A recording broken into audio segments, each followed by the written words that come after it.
When I was 3 years old, my world changed in a way I didn't even understand yet. My father died.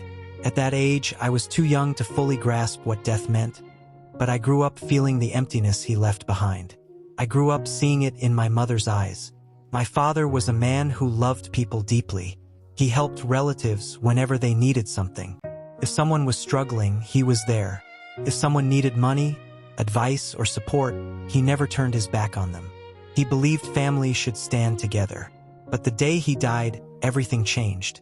The same relatives he once helped slowly disappeared from our lives. When my mother needed support the most, they were nowhere to be found. No one asked if we had food.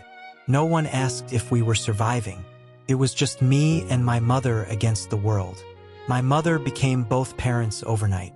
I watched her wake up early every morning, exhausted but determined.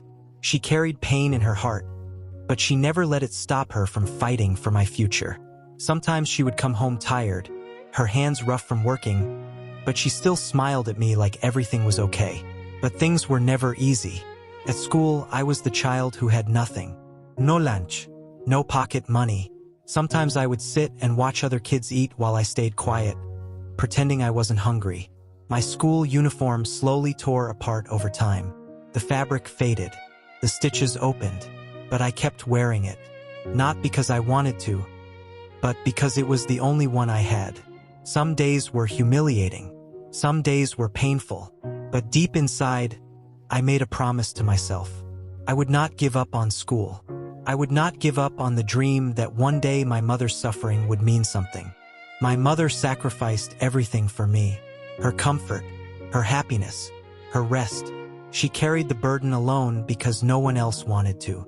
And I saw it all. Those struggles shaped the person I became. Years passed. Slowly, life began to change. I grew up. I worked hard. I pushed myself forward because I knew I was not just fighting for me. I was fighting for my mother too.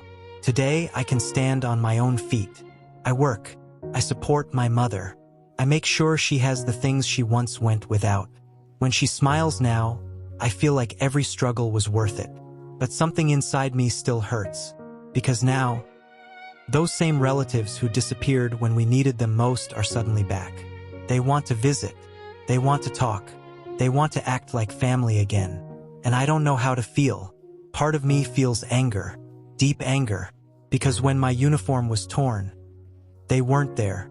When I was hungry at school, they weren't there.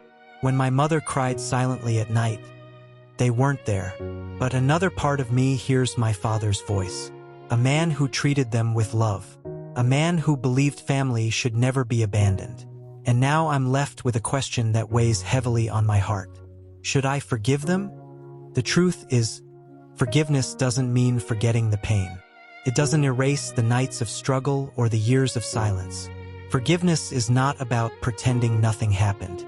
Sometimes forgiveness is simply about freeing your own heart from the weight of anger. You don't have to let them back into your life the same way. You don't have to trust them the same way. But holding on to pain forever can slowly poison your own peace. Your father showed love. Your mother showed strength. And you showed resilience. Maybe the greatest way to honor them both is to keep your heart strong, but not bitter. You survived what many people wouldn't have. You rose from struggle without losing your humanity. And that alone proves something powerful. You are not defined by the people who abandoned you. You are defined by the strength it took to rise without them.